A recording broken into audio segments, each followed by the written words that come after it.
It is 5:30, and I will call this policy meeting to order. Ms. Julie, could we have a roll call vote, please? Roll call, not voting yet. Yes, Amy Levy, Here. Greg Snyder, Present. Allison Simro. Present. Roll reflects all members present. Thank you so much.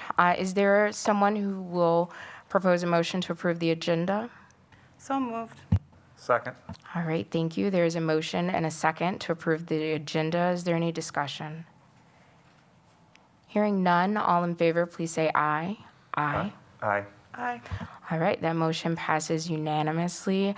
Is someone willing to propose a motion to approve the minutes? So moved. Second. All right, there's a motion and a second. Is there any discussion on the minutes from our January meeting? All right, all in favor, please say aye. Aye. Aye. All right, that motion passes also unanimously. Thank you, everyone. That brings us to 2A, Policy 187, Public Participation at Board Meetings. Board Member Simro, I'll start with you. Do you have any questions, comments, or adjustments to the policy as presented? No, I do not. Okay, Board Member Schneider? No, I do not. All right, same here. Is there a motion to approve Policy 187 to the full board and recommend waiving the first reading, since this is a policy that we've recently worked with? So moved. Second. All right, there's a motion and a second. Is there any discussion? Hearing none, all in favor, please say aye. Aye. Aye. All right, that motion passes unanimously. Dr. Kieser, do you mind working with our board president to make sure that the language in the message read to the community prior to public comment is congruent with our policy adjustments once this receives final approval from the full board? Yes. Thank you so much, sir. All right, that brings us to Policy 377, Interscholastic Athletics and Activities. Hopefully, Mr. Beard will be able to join us, but we're going to move ahead. Board Member Simra, we'll just take this one page at a time. So again, we are on Policy 377. Any questions, comments, or adjustments on that first page? No. All right. Board Member Schneider, same question. No. All right, I have a couple things. So in the third paragraph, it says the Director of Athletics and Activities will approve guidance for coaches to follow, which will ensure that as many students as possible have the opportunity to compete, so they have the opportunity to benefit from learning and experience.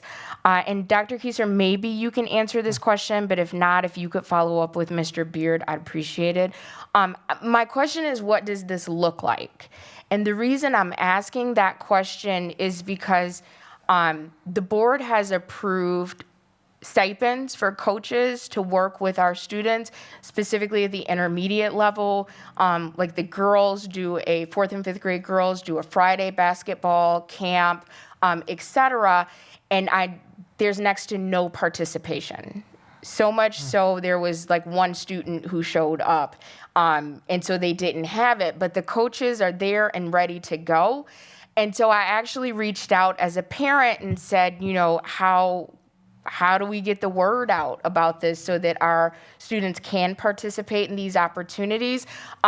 Because I received one email at the beginning of the school year saying, hey, here are the seasons for the year, but not follow up after that. And parents said, all of us are busy, may not be thinking of it. So my point is, I just want to make sure that these opportunities that the district is making available and covering the stipends for coaches that are ready to go, that students and parents are aware of those opportunities and able to participate. Because it's just another way we can, you know, get that physical activity. Our students can have a sense of connectedness and hanging out with their friends, et cetera, while doing something positive. So my question was, what does that look like? Hey, Mr. Beard. And I would love if, I don't want to recreate the wheel, but if we already have Ms. Kristropa doing the Sunday email blast or the phone blast, if we could just include that in that messaging, just as a reminder to parents, hey, check your school for athletic opportunities. I'm hoping that we can get that participation up. Yes, thank you. I can follow up. And was just going to say, Mr. Beard texted me. He was on his way from the Beloit Health Systems athletic trainer meeting. So. Perfect. Mr. Beard, you take your time, get settled, and jump in when you're ready. Just for consistency, Ms. Dooley, you can probably help me with this one. When it says, how is participation limited? I don't recall us having questions as headers.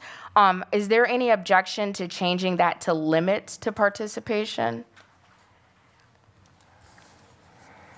Board members?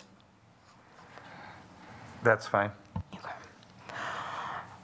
All right. And then the spacing there, is there a reason that there's a gap there? I just want it to be formatted the same. So if we could change that to limits to participation and just move that header down. Also in the, my screen just moved. In that second paragraph, the second bullet point, advisors, club leaders, et cetera, may have policies above and beyond what is provided as a minimum under the activity code of conduct. So a couple questions. One, what is the difference between an advisor and a club leader? And two, I'm not comfortable with policy since the board handles policy. The advisors and club leaders wouldn't be addressing policy, but if you want to use a different word, and Mr. Beard, maybe you can say what would be appropriate if it's practices or regulations or expectations. I just don't want people to get confused with who handles policy. And then my final question is if advisors can have different rules for just how do we maintain that consistency? Can you hear me? Yeah, there we go. So between an advisor, can you? Yeah, so it says advisor, club leaders, et cetera, may have policies. So I'm just wondering, what is the difference between an advisor and a club leader? Well, an advisor would be someone that is in charge of the group, of the club. Okay. And a club leader would basically be I'm trying to think of the best word. It's student-led. So if the club is student-led, the club leader or club advisor would be that person. So if I'm understanding you correctly, the advisor is the adult in charge of the club. Correct. And the club leader is a student position if that club is student-led. Correct. Okay. So may have policies. They wouldn't have policies like board policies. So do our clubs and organizations have bylaws or? They have, I would think the better word would be rules. Okay. Instead of policies. Okay. Which would be more appropriate. So is everyone okay with adjusting that to rules? Yes. Perfect, thank you. And then a question, you have a better handle on this than I do. So how do we have consistency? So if one of my club rules is you have to have a 3.0, and you may have specific academic rules for like National Junior Honor Society or Honor Society, but outside of that, how do we maintain like fairness or inclusion, et cetera, if each club and organization can have their own individual rules? That's a great question because let me see, to be consistent with that across all clubs, I guess we could use the athletic code eligibility to be a part of a group or to be part of a club as a way to be consistent, but I look at it as individual teams also have rules within their teams as an athletic group, and a coach can create the rules for that program and that team. So it might be different between teams of what the rules are. So that's where that comes from. Okay, and I definitely, I don't want to throw out something if it's working well, so let me rephrase that. Has it been your experience that this ability to create rules for in different clubs outside of the code of conduct, that has ever been an issue, a concern, students being excluded, et cetera? I have not seen that issue. Okay, are we comfortable with just let it lie? All right, we're gonna let it lie. Okay. Thank you. All right, same question. Any questions, comments, concerns? We're going to move on to that final page of 377. Committee Member Simmer, I'll start with you. Yes, I would like it to read the very first sentence, himself, herself, themself, and then also include he, she, they, to make it more inclusive.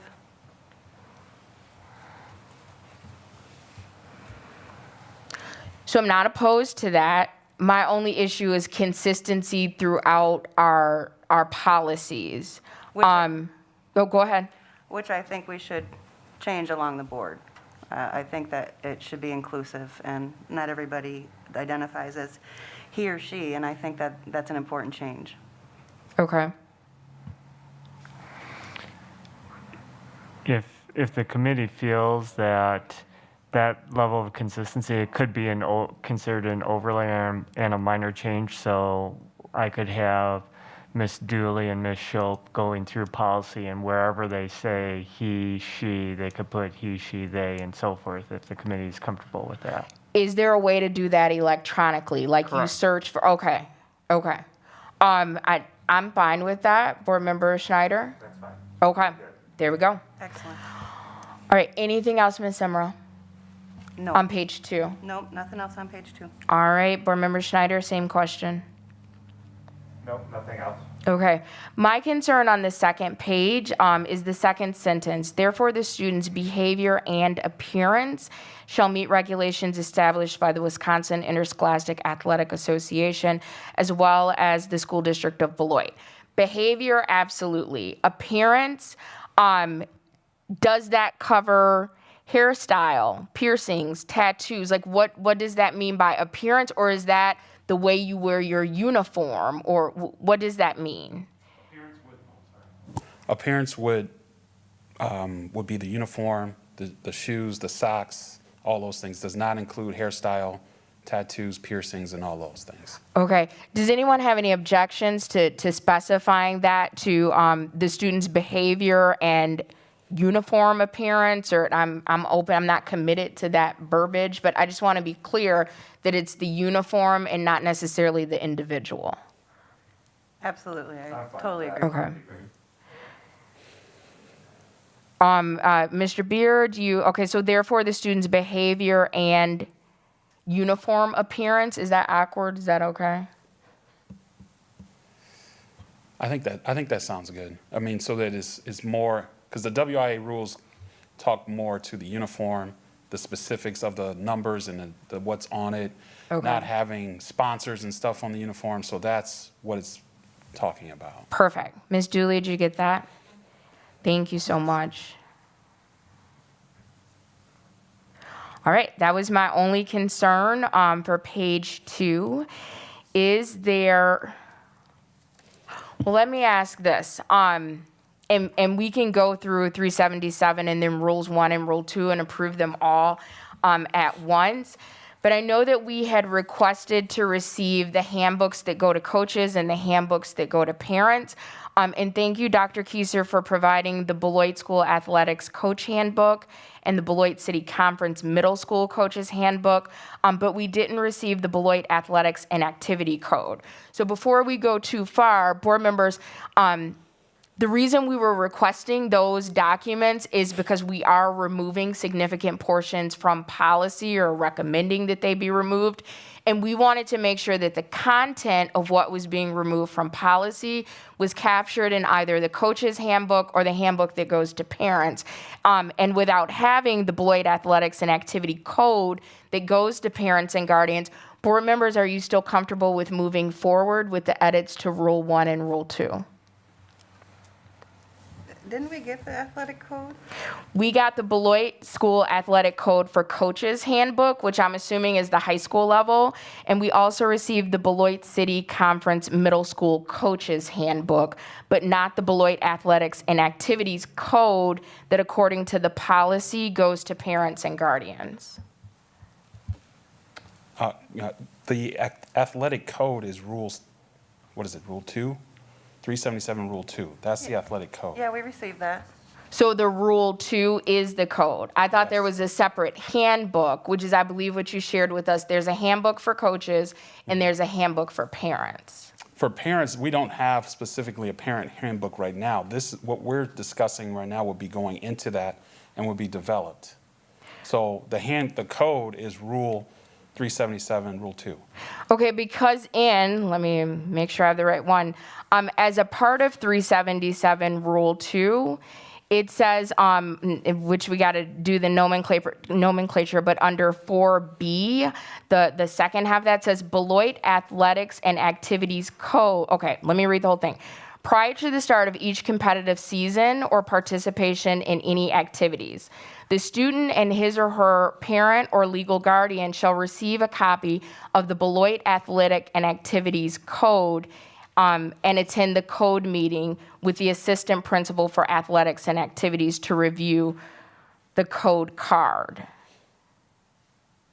So that is the handbook. That document is just Rule 2. That document is Rule 2, correct. Perfect. So of the omissions that we are proposing for Rule 2, you're going to set that aside and make sure that parents and guardians still get it. That is correct. Okay, perfect. Thank you, sir. All right, so let's back up to 377 Rule 1. Let's deal with the first page. Board Member Simra, do you have any questions, comments, or adjustments?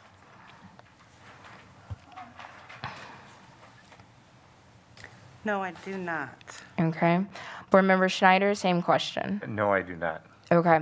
I have a couple questions. So under Roman numeral I, local jurisdiction, due process, and chain of command, when it talks about due process, thank you for changing the panel information.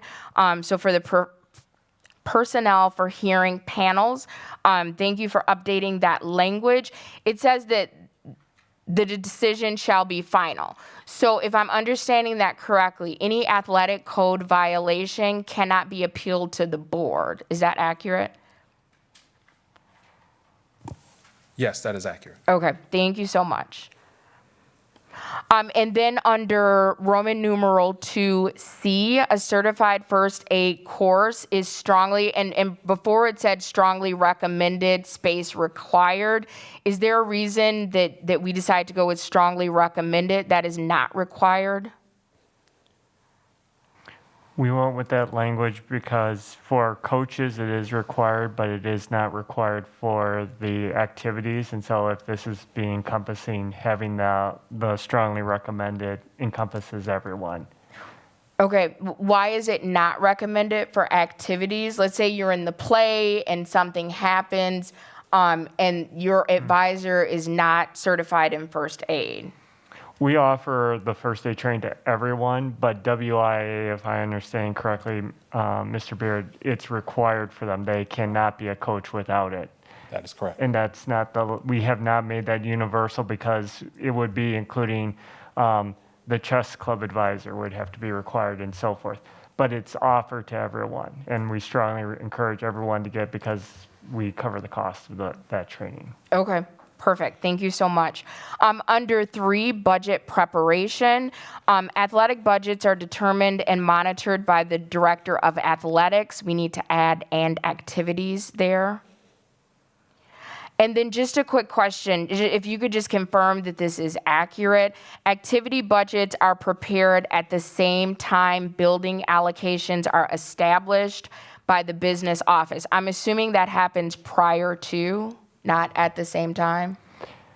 So when building allocations, we checked with Ms. LaPointe in the business office. So when building allocations are being established, that's the same time and process in which all of these budgets are being established for the student accounts. Okay, thank you for that clarification. And then are these established by the by the business office or by building admin? Or do they work together on that? They work together. Okay, so could we put established by the business office in conjunction with building admin? And of course, we'll put building administration. Yes. Okay. Thank you. Moving on to Roman numeral section 4. Originally, it said the board provides funds for the purchase of durable and effective equipment, and then it went on. And I'm wondering why that was taken out. And my specific reason for asking is because I was at a band booster club meeting and we had a discussion about potentially fundraising to pay for instruments. And my position was, if the it's my understanding, please correct me if I'm wrong, that the district has a program where every student gets an instrument. And if, yes, okay, you're nodding yes. So if that's a district program, why would I be asked as a parent to potentially fundraise to purchase instruments? And the removal of that original language kind of concerned me. So again, it originally said the board provides funds for the purchase of durable and effective equipment, et cetera.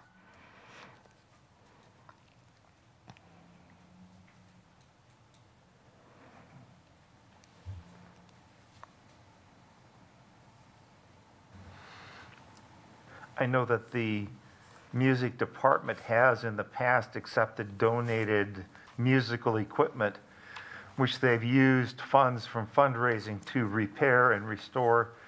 And then those instruments are either maintained in the building or provided for student use. So that students who can't afford their own instrument have one to use. I appreciate that, but if, and Dr. Keyser, correct me if I'm wrong, if the district has a position or a program that we are going to provide all instruments all students in the music programs with an instrument, then that's something that the board, the district should provide the funding for. And as a parent, I shouldn't have to think about potentially fundraising to purchase instruments. So with that as the context, I'm wondering why the language went from being specific, the board provides funds to purchase for the purchase of durable and effective equipment, et cetera, to the purchase of durable and effective equipment. And I was reflecting on the conversations that we were having.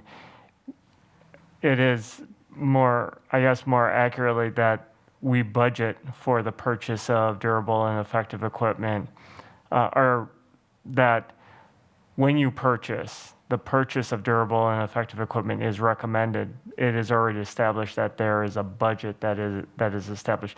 It's not, I think it's overly specific that this is a board action. The board we establish a budget that the board approves, and within that, we've allocated funds for instruments and so forth. Okay, I'm fine with it saying the district allocates funds for the purchase, but I'm not fine with it being vague because perfect. All right. So unless there are any objections by committee members, it will read the district will allocate funds for the purchase of durable and effective, and then continue on as it is. All right, thank you, everyone. We are going to move to the last page of Policy 377, Rule 1. Board Member Simro, I'll start with you. Any questions, comments, adjustments? I have one. There is in contracts A, before school, there's an R added in there for some reason. Yep.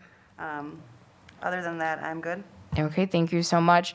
Board Member Schneider, same question. 3 lines below that, it starts with officials/judges shall be made by the. Yeah, I have who. There's no finish, end of the sentence. All right, so let me just add on. All right, so if you go one sentence above what Board Member Schneider just pointed out, actually 2. Let's start with rates of pay may be obtained from the Director of Athletics and Activities. I'm assuming it should say, comma, Assistant Director of Athletics and Activities, but I don't think we have that position. Is it supposed to be Assistant Athletic Give me the official title of the staff that helps you in the buildings, like the intermediate building, that is called the athletic coordinator. Is that accurate? Supervisors. Supervisors, athletic supervisors. Should that be changed or should that be omitted after director of athletics and activities? I'm trying to follow you. I know No where you- problem. Okay, so kind of, Is it contact with officials or is it rates of pay? Okay, maybe. No, yep, rates of pay may be obtained from the director of athletics and activities. Should we end the sentence there or should that comma next title be changed to someone else? End the sentence there. Perfect, will do. And then, Ms. Dooley, if we keep reading, like Board Member Schneider said, contact with officials/judges. And do those need to be capitalized? I know sometimes throughout, like coaches, advisors, et cetera, are capitalized. Yes, go ahead. sorry. Ms. Simero talked about the R in front of the school. That's actually supposed to be there. Our school is actually the name, a physical name, like WIAA. So Correct. that wasn't a really? misprint. Yep. Yeah. Oh, okay. Joel, do you want, because I said the same thing. What is- It's called Our School. It's a scheduling program, and that's how they do it. Small R, big S, school. Yeah. Love it. All right. So officials/judges, sometimes throughout the docket, advisors, coaches, we capitalize those. So if we could just be consistent there. So contact with capital O officials, capital J judges shall be made by who does that, Mr. Beard? Director of Athletics and Activities. Perfect. And then Director of Athletics and Activities shall send out contracts after verbal or written agreement is made between do we have, and I apologize because I believe I've asked this question before, but I don't remember the response. Is there duties assigned so someone is identified in each building as the assistant principal for athletics and activities? No. No? Okay. So remove that, or should that be the athletic supervisor? That should be the Director of Athletics and Activities. All right, perfect. Ms. Dooley, please make that change. And then if we could just capitalize C in coaches, A in advisor, O, and just for clarification for me, official/judge. Who is the judge that we're referring to? I guess in volleyball it would be a line judge. Okay. But we could stick with just officials. Okay. All right. So we'll get those capitalized. If we could go up to the top with section C, that third line, the last sentence, there's some spaces that I think can be removed, the period after days, but then it says coaches/advisors. If we could get that A in advisors capitalized. Okay, and then my only other thing is if we jump back down to the contract section, that the sentence in C, contracts shall be made in accordance with provisions of the current employee handbook. Is this the correct location? I just wanted to confirm that. Yes. And my apologies, I guess I should have read the rest of my notes. So the note I wrote to myself is this the correct location, or is this information found in employee recs and addendum listings, or both? Do people actually get a separate contract for their addendum or stipend? Yeah, I would. If they do get a sheet that indicates their addendum and they sign that they acknowledge the addendum for the additional duties beyond their standard employment contract. So from that standpoint, yes, I would say it would be a contract is the most appropriate term to be. We haven't heard from Attorney Love, so we'll bring you in.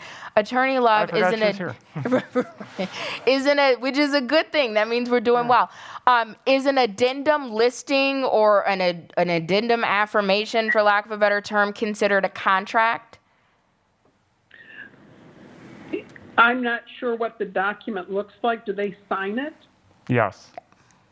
Yeah, then I would say it's considered a contract. Perfect. Thank you, ma'am, and good to see you this evening. Good to see you too. All right, any other question? And if you guys are fine, we can just approve 377 Rule 1 and 2 at the same time. But before I leave Rule 1, any final thoughts, questions, concerns? All right, look at us. We are going to pull up, thank you for that clarification that this is the code that parents get. Appreciate that. So we are moving on to Policy 377, Rule 2. We'll deal with the first page. Board Member Simra, any questions, concerns, adjustments? Not on the first page, except should code card be capitalized in the first sentence?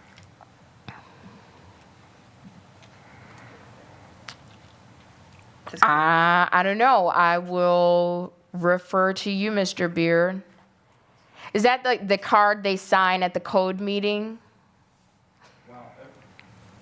Everything is electronic now, so it's not an actual card anymore. Okay. You know, so there used to be a yellow card that they could sign, and we don't. I use remember that. I'm dating Yes. myself. So what is it that they electronically sign? Well, they electronically sign off on this entire document that they can read through, and then it's also a PDF that they can have with them, and it's also available on our website. So is that the code of conduct or is that something else? That is the code of conduct, yes. Okay. So have a signed athletic. Okay, so is it okay if we say have a signed athletic code of conduct? Yes. All right, everyone fine with that? All right, Ms. Simra, anything else from that first page? No? All right, Board Member Schneider, same question. As I read through this, it says eligibility is you have to have a grade of 2.0 or higher from the previous term. And then down below, it talks about if you have incomplete grades now. But it looks like if you have one F or an incomplete in the grading term that you're in, you're only ineligible for 5 scheduled school days and nights. I would think that, to me, it would make more sense if the suspension was until they had their grade up to a D or a passing grade before they would become back eligible again. Is that typically what happens, or is it just follow those 5 days and they continue then with a failing grade for that term? Yeah, so after those 5 days, I will run another grade check for that specific student. If their grades are up, then they can return. If they're not, then they will have, what did we say? They have until they can get those grades up, until they can show those grades. So Okay. that could happen at any point in time the next week. Okay, great, thank you. Was there anything else, Board Member Schneider? All right, thank you, sir. I just have a quick question. If we could bounce up to the title, secondary schools, is that considered high school or is that encompassing of high school and intermediate? That would be considered high school. Okay.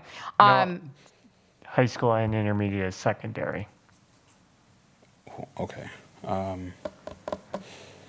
Elementary is our Primary.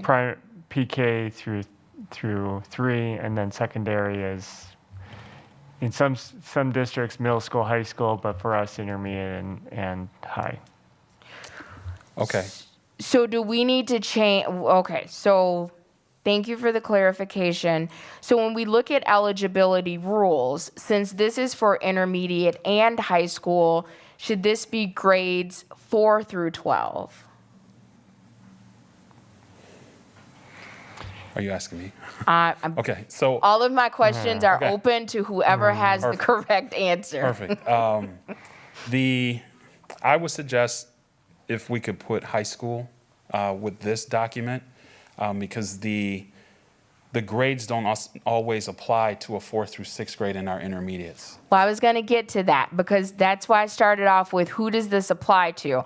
Because if it's intermediate and high school, like once you go to Roman numeral 2A, Right. 1B, where it says about you have to have a significant number of credits. Well, credits don't start until 9th grade, and then we list 6th through 9th grade. What, There was a time where there were credits at the middle school. Not long, but. When was that time? I asked the same question. so, Huh. yeah, that's right, okay. Okay, so let's refocus. Mr. Beard is proposing that this policy only pertain to the high school level. Is that accurate, Mr. Beard? Yes, that is. All right. Are you also simultaneously proposing, which won't happen tonight, the creation of a policy that governs the intermediate level? I would say yes. Okay. Dr. Keiser, would you like to weigh in on that? So if the intent is at the end of this to move this into a handbook and out of policy, then I would say the creation of a document. But if the intent is to keep this full rule in policy, then yes, I would agree we should create a parallel policy for intermediate schools. Okay, so that potentially would be 377 Rule 3? Potentially, yes. Okay. Dr. Keiser, could you and Attorney Love, in collaboration with Mr. Beard, work on a draft of that for the policy committee to review? And my next question, because I am mindful and respectful that everyone is swamped, when realistically, and just give me a ballpark and I won't even hold you to it real firmly. Okay. Is that something we could see in the spring? I will say that the intermediate levels have been operating with a document outside of this to monitor grades that fits what we're doing right now, because we've changed so much at the intermediates. So to say, I think we could get one before the spring, and we could look at that in a relatively soon. I will say soon. Okay. Sooner than the spring. Is it too soon to say our March meeting, we could look at that? I would say that's definitely possible. Okay, so let's do this. Let's tentatively plan to review policy 377 Rule 3 at our March meeting. And if as you're going along, you're like, hey, we might need to push this, see something, say something. If you could just let us know as soon as possible, and then we'll just hold space for it in April. And just so that I'm clear, we're talking 4th through 8th grade, correct? Yes, sir. Okay. All right. Do we need to rename or adjust the name of this policy? Because if you're saying secondary school denotes intermediate and high school, should this be high school athletic and activity code? I would agree. Okay, everyone okay? All right, I'm seeing head nods. So Ms. Dooley, if we could propose the adjusting of the name of high school athletic and activity code. All right. That'll cut down on some of my questions, because when I thought it was all encompassing, all right, perfect. And I probably don't need to say this, but if that new policy can just reflect the current practice, that would be helpful. So just one thing that kind of stood out to me, and forgive me because this might be covered on the second page, is at the intermediate level, it's been my experience as a parent, if your child has an F, do they participate in practice, or is it just the games they're eliminated from? They can participate in practice, Okay. but the games they are ineligible for. Okay. So, all right. There seems like there may be some overlap, but there may also be a good reason to separate those out. Sticking to the first page, Roman numeral 1, letter A4, the Director of Athletics and Activities will support coaches and students by tracking those students with Fs at the beginning of the grading terms and midterms. Mr. Beard, is that something you're doing personally, or are the coaches doing that? Like, I don't want to have it in policy that you have to do that if it's being done by the coaches. I have to do that because Okay. coaches do not have the clearance in Skyward to run those type of grades. They can do their own little group, but I can do the entire, all sports, all activities. So I take that responsibility. Our coaches can monitor, but I also provide that information to them. Okay. And I'm going to add to that, for example, if we have a head coach that is not a school district employee, I have to run that because they definitely Don't have access. access to Skyward. That makes sense. And just to be clear, that is not done weekly. That is not done weekly. Okay. At the midterm and at the end of the term. But you will do it for individual students. If they do that 5-day suspension, you'll run but you do it in bulk. Yes. I do everyone, midterm and at the end of the term. Perfect. And if someone's ineligible, then that's my little group, then I run it for them individually. Got it. Thank you for that clarification. So Roman numeral 2A 1B, where it says where it's talking about credits. Dr. Kieser, I don't know how far we'd have to go back. I'm 43 and I'm School District of Beloit, proud product. I didn't have credits before 9th grade. So I don't want to think about how far we had to go back for that. How should we adjust this so it's accurate? Because credits don't start until 9th grade, but B, a student who is carrying a sufficient number of credits to move him/her/they towards a normal graduation date, i.e., should we just have 9 through 12? Okay, let me stop. Is there a reason those grades are broken down? Can we just omit that? I have my own theory on this one. I'm listening. I think the credits, if I remember correctly, the freshmen cannot get 12 credits in a year. They can only get 6. So that number that's before the 9th grade is supposed to signify the number of credits that they're supposed to have after their 9th grade. Okay, that dash threw me off. Yes. So 6 credits and 9th. Okay, then that makes more sense. Can we do a semicolon, Ms. Julie? So 6 for 9th grade, 12 for 10th. Okay, that makes sense. Thank you. So I'm not sure about the 12, the 18, and the 14 where their dash went, because there's supposed to be another dash there.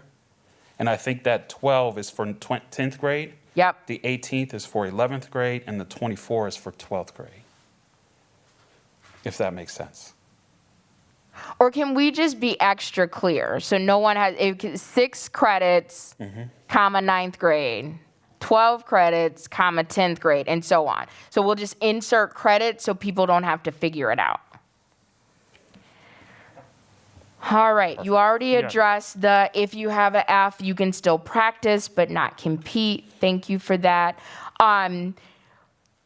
So Roman numeral 2D, a student may erase ineligibility status following the last grading term of the school year through summer school course. Okay, I felt like I was reading a message in the escape room, but I was okay with it. So help me understand, if I am starting a brand new school year, I don't get a clean slate, that F that I got in math, which I never got an F in math, from the last semester of my last school year is still haunting me if I didn't go to summer school and clear that up? That is correct. How do we feel about that? I will add that that's pretty standard across all athletic departments in high school. Okay. That last term,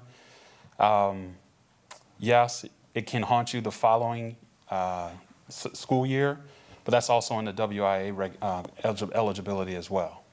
Okay. Well, thank you for clearing that up for me. And all of our students are aware of that at the end of the school year, like, hey, if you plan on doing football or whatever fall sport, you need to come to summer school and take an equivalent course and receive a passing grade, or you will be ineligible. Correct. All right. Well, there we go. If you look at letter E, that's that fall exception rule. Yep. That explains that whole thought process of how they're becoming eligible. Yeah, and I appreciate it that it's there and it's in writing and people are supposed to be responsible. But just so we're clear, that practical conversation is happening with our student athletes. Absolutely. All right, Absolutely. perfect. Then I'm good with it.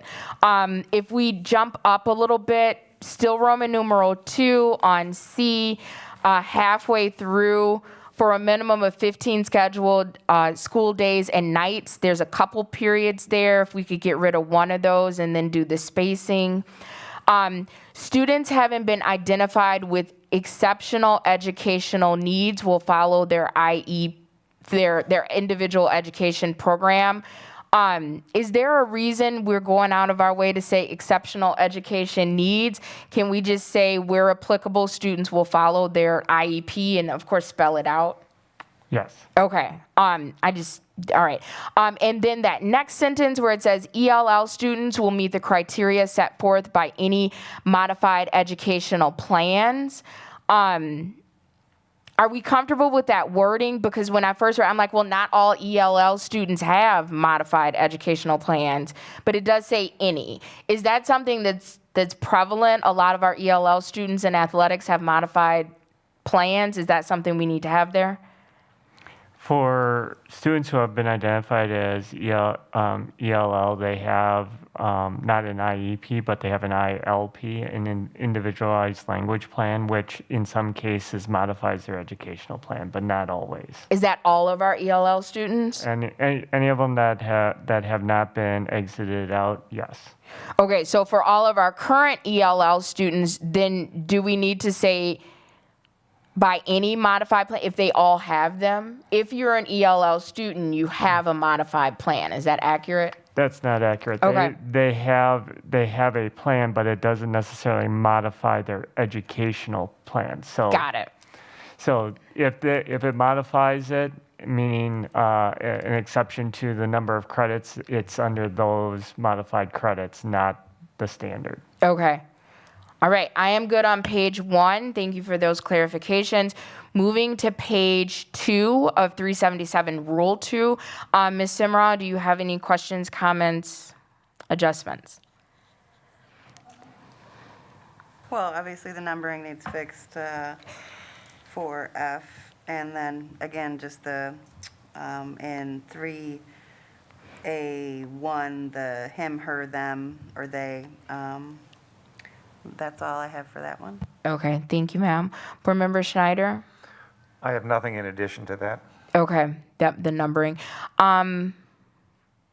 If we go down to Roman numeral 3B3, failure to comply with item lowercase a, I'm thinking that should be capitalized A because that will send them back to equipment care.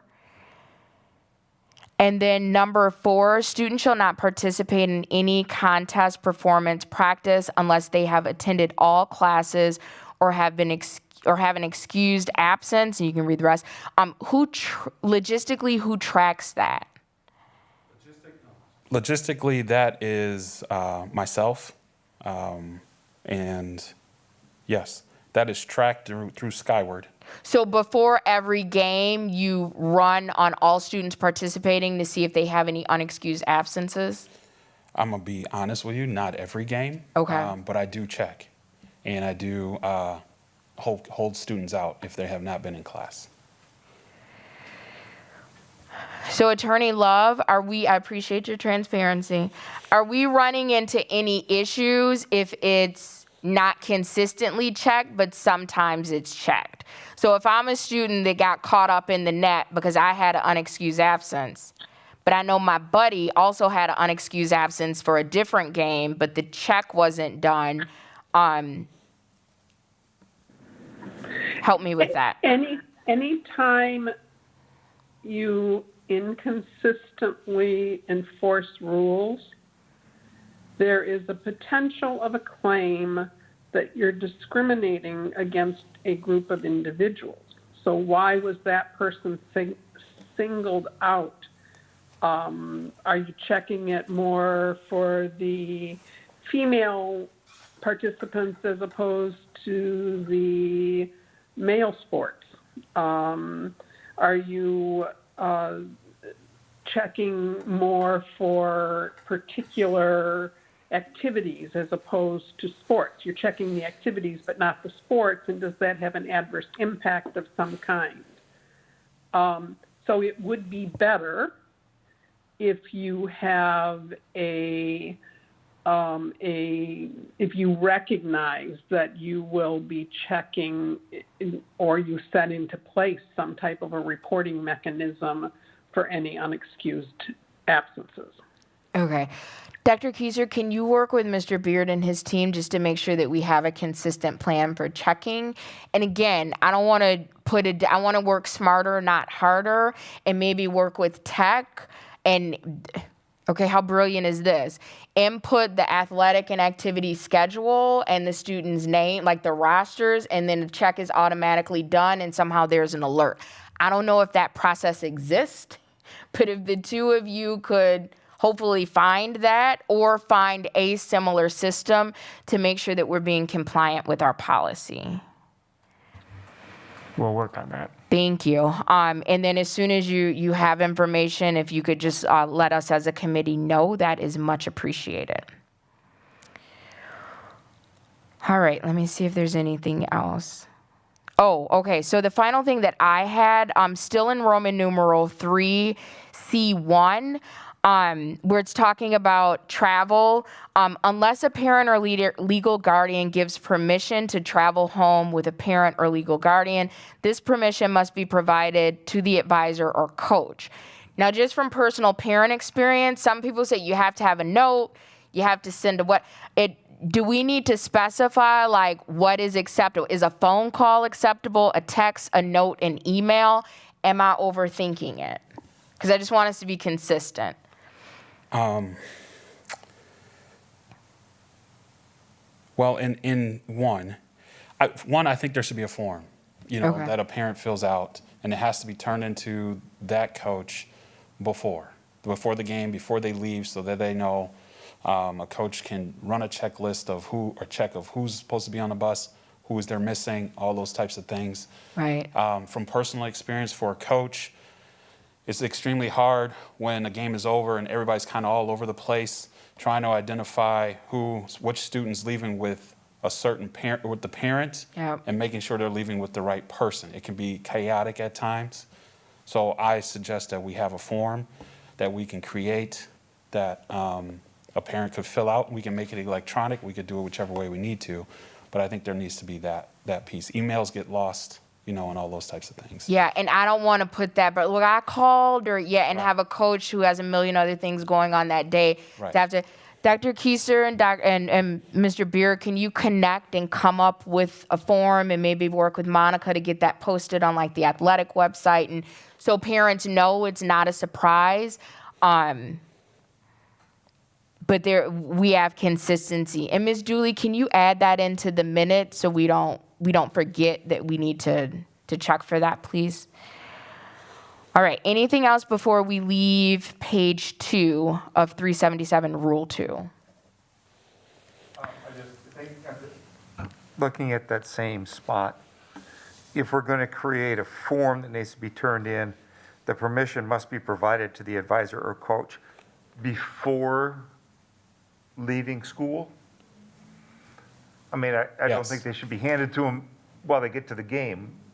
If they're No, gonna I do it agree. earlier, Good it point. needs to be- So there has to be a deadline when, Yes, before they get on the bus, the coach needs to have that form. okay. So maybe we need to change that to permission must be provided to the advisor or coach upon entering the bus to depart, or something of that type. Yeah, prior to leaving for the well, not just game, but for the athletic or activity. Right. Yeah, event. The event. Yeah. Yep. Ms. Julie, did you get that? Thank you so much. All right, here we go. Page 3, which starts with the number 3. Board Member Simrau, any questions, comments, concerns?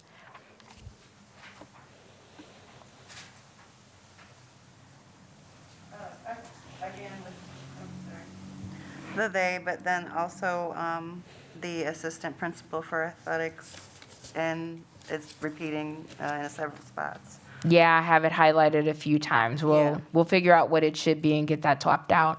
All right. Board Member Schneider, anything for page 3?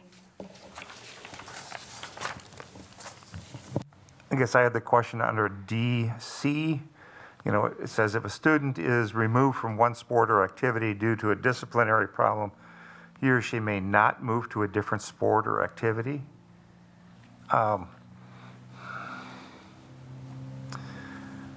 just thinking of individual student who is leaving a sport or activity just due to a personality conflict with the coach or an advisor, and then they're penalized because they had that conflict that they can't participate in anything else.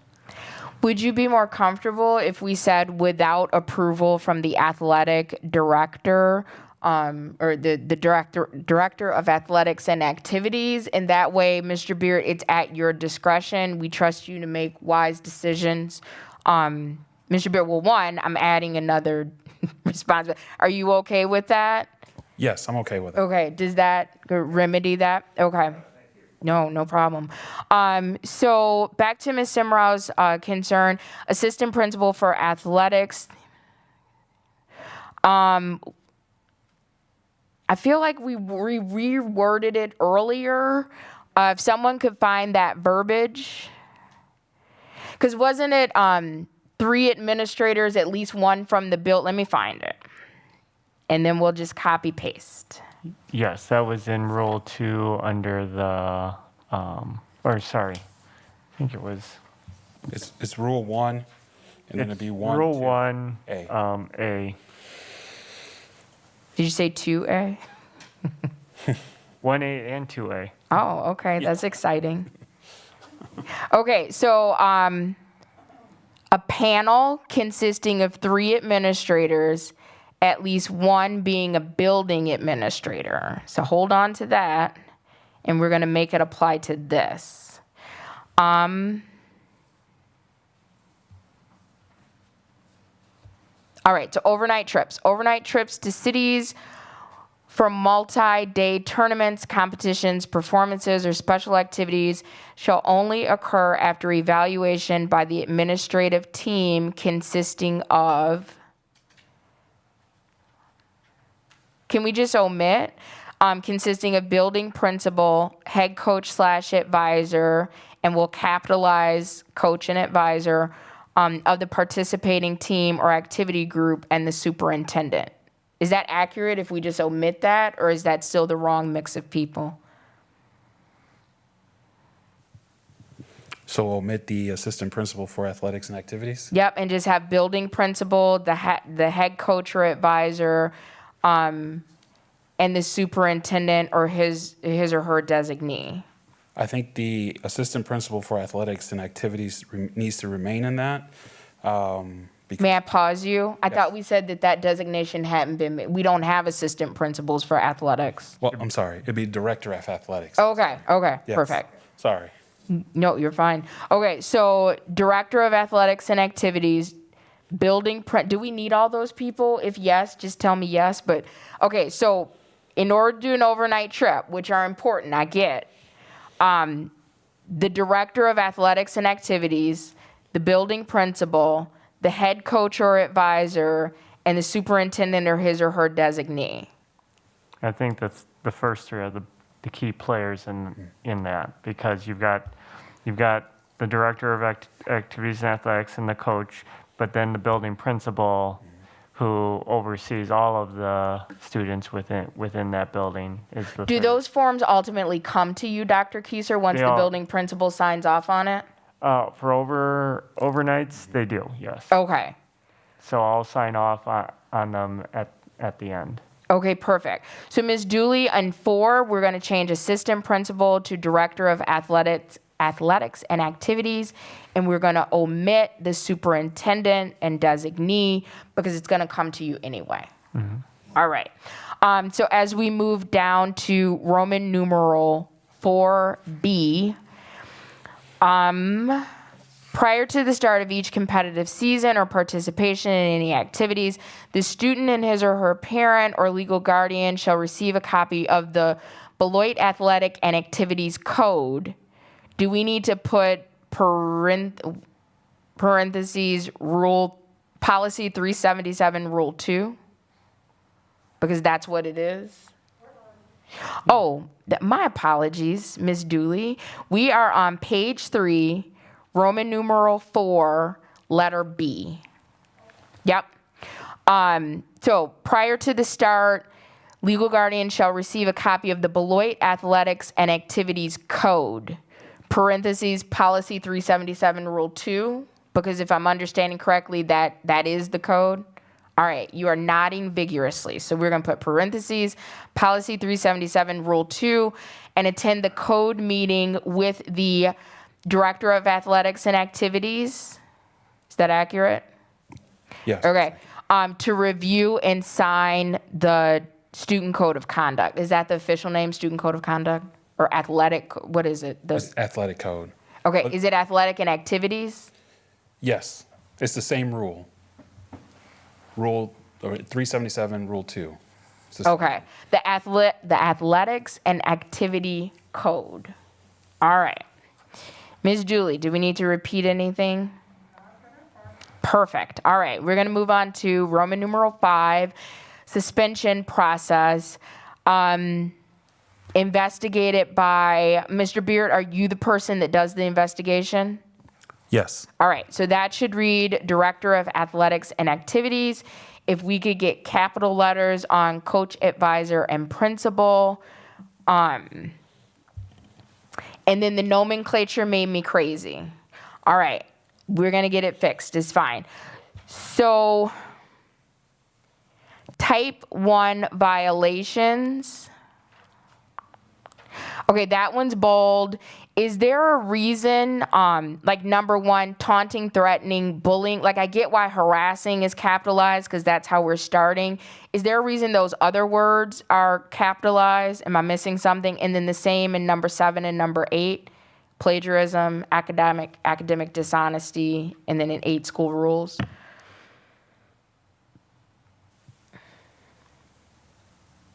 I don't know how to read No. this silent. No, Yeah, okay. No, I don't. I'm just reading through it and trying to think of in 1, because of the commas, I can see that they're individuals. So that perhaps is why we see that in 1, 7, but I do not understand 8.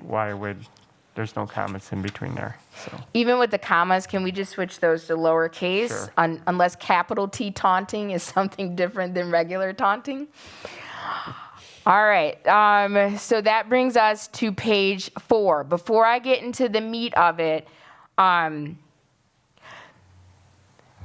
Ms. Julie, I completely trust you to fix this. But for example, okay, so type 1 violations is in bold.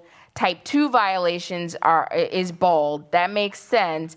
And then under type 1 violations, we have D, athletic consequences for type 1 violations. And then we have 6. So that should be pulled out and made E, activity consequences for type 1 violations. And then we have our numbers under that. So 7 would be 1. Does that make sense? Mm-hmm. Yep. So, and it's kind of tricky because it's on multiple pages. So at the bottom of page 3, type 1 violations is in bold. I completely support that. On page 4, excuse me, type 2 violations is in bold. So if we pattern those, excuse me, after each other, D is athletic, hold on.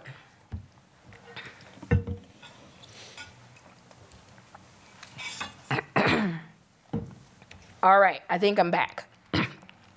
So D is athletic consequences for type 1 violations.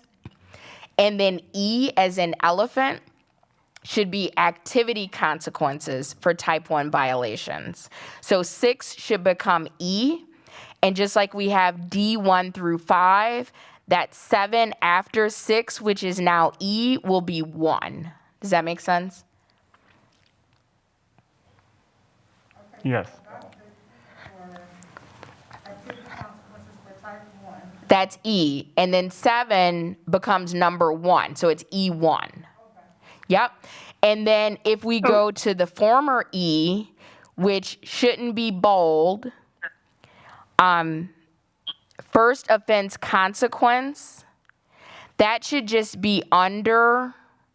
Okay, the best way to describe it is you see how what's currently I for athletic consequence for type 2 violation, and then they have 1. First violation, space dash space, and then they list it.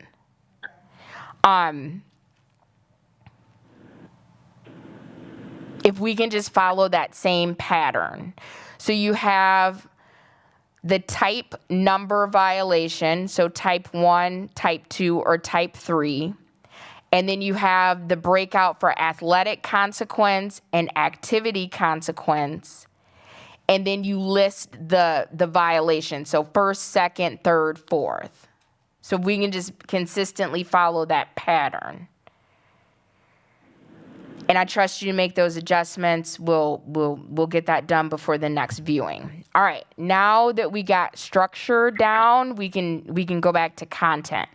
So on page 4, which starts with 12, unexcused absence, Board Member Simra, any questions, concerns, adjustments on page 4? Yeah, I just had a question. So the minimum is automatically 15 hours, or it's a little confusing with first offense consequences in first 6, which would be now E. But it says they'll complete 15 hours of community service, but then you go below and there's first offense consequences, 5 hours. I'm just curious, is it 15 plus 5? Or am I reading that just totally wrong? So I think they're, and correct me if I'm wrong, levels and types.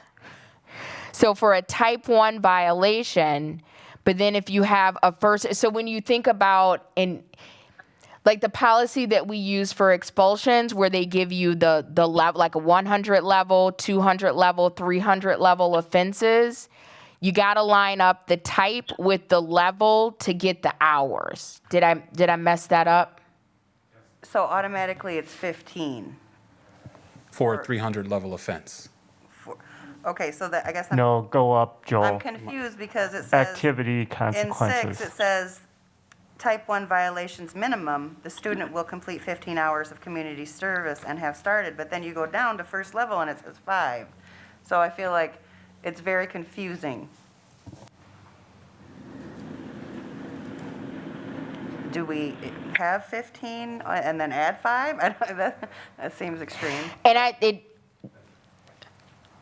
Mr. Beard, you can share specifically what, but is it because with an athletic consequence, like there's the scheduled events, the et cetera, but with the activities consequence, like every activity doesn't have an event associated. Like if you're in the chess club, I mean, you might have a competition, but what if you're in anime club or something like that? You don't have an event that can be taken away. Is that the reason, or is it? Yes, that is the reason. Okay.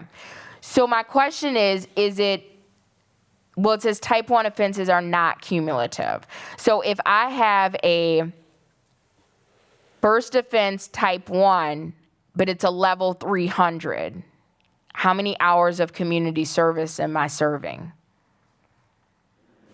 I would say 15. Okay, so, and I don't know the answer to this. Why do we have first offense consequences and we have the levels there if we're not adding them on to the 15? So if I have a first offense, but it's a 300, is that 30 hours? Is that the first time minimum for a type 1 violation? And then I also add on my 300 level offense or my 100 level offense, whatever the case was. That's a good question. Yeah, I was just very. Who has the answer to that? I was wondering if we just, kind of take out the one part and say activity consequences and then put first offense consequences, and because I feel like the way it reads says you get 15 and then you get. 15 is the base. So when in doubt, read for everyone who's listening at home. All right. The student will complete 15 hours of community service and have started serving the consequence. So both of those say consequence, which we may need to differentiate. Attorney Love, you jump in here anytime and get us straightened out. Before returning. So the way I read that, let's say I did a 200 level offense and I'm in an activity, and this is my first offense, I'm going to get my 15 hours community service, but because it was a level 2, I also have to serve 10 hours. That's for. So a total of 25. Yeah, that's how I. Attorney Love, how are you interpreting the way our policy currently reads? And that's how I would interpret it. Okay. A 15-hour base, and then you look at the offense to determine consequences. So first offense, 200 level, you'd add 10 hours. If it's a second or third offense, you'd then add the additional 5 hours.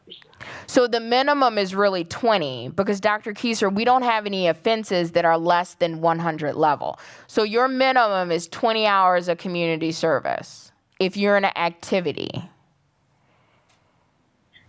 not in an athletic. Yes, that's what the way it reads. Okay.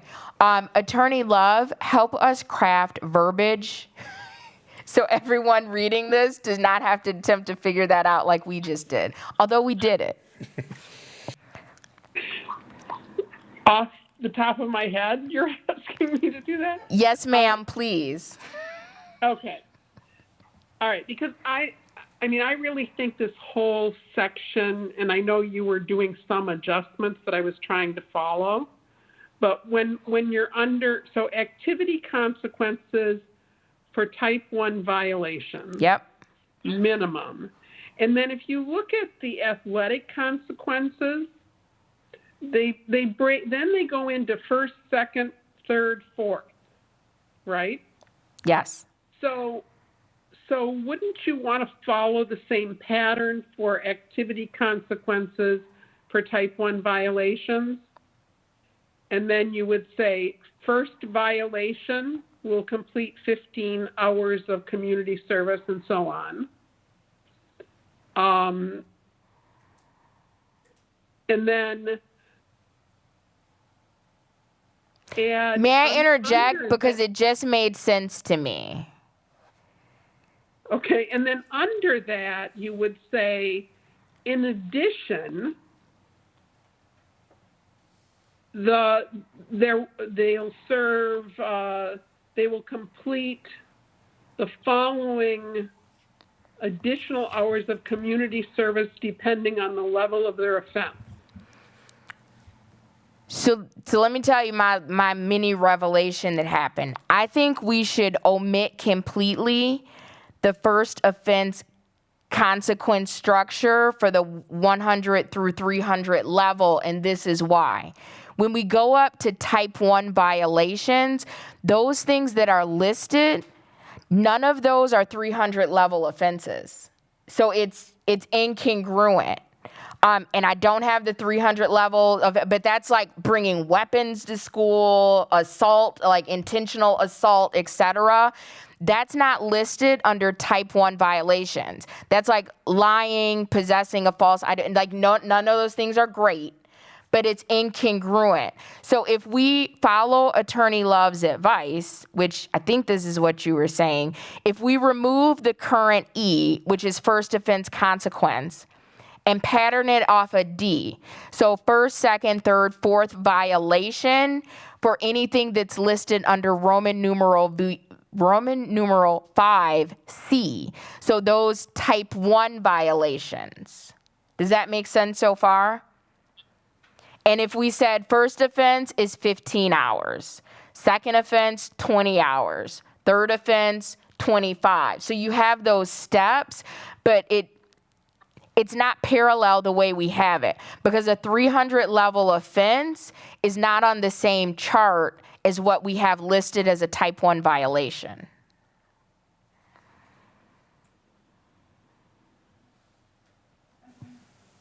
Feedback, please. I get it. Yeah, I see what you're saying there. Type 1 violations don't include that, so it shouldn't be there. I like the flow there. Okay, so we would be, Could I- yeah, please. Could I make one other suggestion? This may have occurred when you were renumbering and I was just not catching it.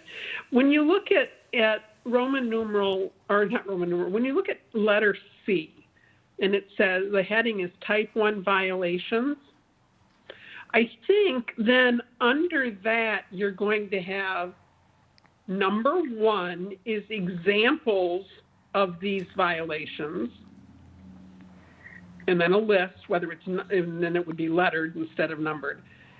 Number 2 would be athletic consequences for type 1 violation. And 3 would be activity consequences for type 1 violations. Yes. And then and so that you have, and then it flows all, then you know this whole section you're dealing with type 1 violations. Right. Instead of when mixing that with the level offenses. So if we could Correct. pattern activity consequences for type 1 after athletic consequences. So first violation, and since we may or may not have a performance or a game, etc., Mr. Beard, is your recommendation that it be based on community service hours? I think that would be, yeah, I would agree with that. Okay, so first offense, are you okay with that starting with, should it be 15 hours or 20? What should that minimum be for a first offense, a first violation? First violation, I think it should be 15. Okay, and are we okay with 5-hour increments moving up? Okay. All right, we found our way through. Ms. Dooley, do you have any questions for us? I love it. I have a concern with starting with the 15 hours. Yes. I mean, if you look at the athletic and they're missing one event, and the game may last 3-4 hours. So now because you're now in a club, you're going to start out at 3 times the number of hours. Yep. So we basically have a very inadequate, level that we're starting with. Is it, and I'm not necessarily disagreeing with you, but is it just the time duration of the game, or is it the camaraderie, the competition, that experience of being involved in the game, which may not necessarily equate to 15 hours? I hear you on that, but is more than just the 2-hour time that event lasts. I would add to that a student that is in an activity doesn't really miss anything of the activity. The 5 hours is outside of the activity. As an athlete, you're missing a game. You're missing an opportunity to compete in front of your friends and family. That's the 2 different types of mindsets, in my opinion. You're also in the preparation for that game. I know we might be going too far into it, but you're not necessarily involved as much as you usually are. So there's a punishment there that lasts, to me, more than 5 hours. Okay. So are we saying that for a first offense, it is 15 hours then? That is the recommendation. Do you have an alternative recommendation? I also have concerns with the because some, like if you're in a play or something, and you still get to participate? Is that what we're saying? Or? Yes, you do not miss that play. You still get to So participate in the play. even as long as you started your community service, you still get to Correct. participate in the play. That's right?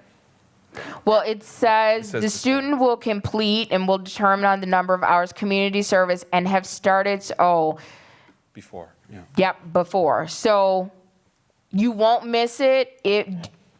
Do you feel it should be completion before the event, or you have to have started it? Because I think that would weigh on how many hours it is. Yeah, because then they I would could agree. miss a huge event, which would, not be fair or equivalent. Well, maybe 15 is a little bit too much. I think 15 is okay if it's you have to have started. I agree. Because you still get to do the thing, but you still got to fulfill that obligation. I agree. If they're able I to can get still with that. participate as long as they've begun, I think then that's fair. Right. And then if you haven't completed it before the next event, if there is one, then you can't participate in that one because you haven't met your obligation. So we just have to make the well, hold on, Board Member Schneider, does that sound reasonable to you? That sounds reasonable. Okay. So the student will complete, so for first offense, the student will complete 15 hours of community service. Well, no, the student will have started to serve their 15 hours of community service before returning to their non-athletic activity / performance. I just have a suggestion. Please. Since, they still get to participate if they complete, maybe we could start it at the minimum, like at a 5, that way a 100 offense does 10. But we're taking out the level offenses. Oh, so that's not at all, okay. Well, I don't know, I feel like 15 hours is a significant amount for a very first violation, but, that's just me.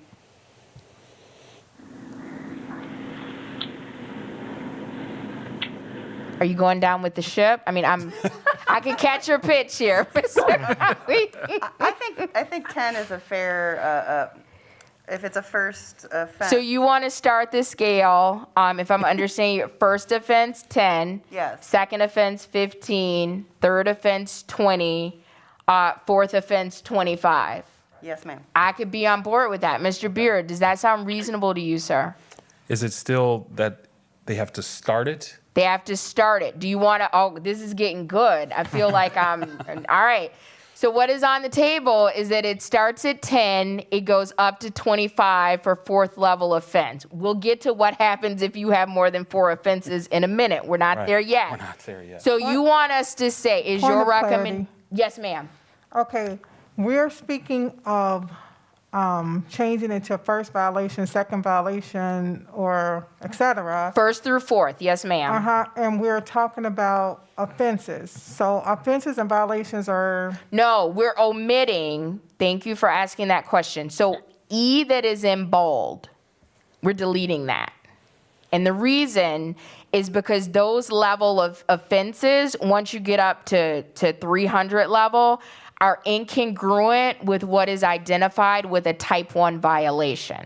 So Okay. E, we're omitting that. okay. So And E1 through 6, 4 is gone. which is now E, Okay. Okay. we're going to pattern after D. It's an activity consequences for type 1 violations minimum. And it's going to be first through fourth offense. Now, what I believe is on the table is first offense, 10 hours, and then moving up through 4 with increments of 5.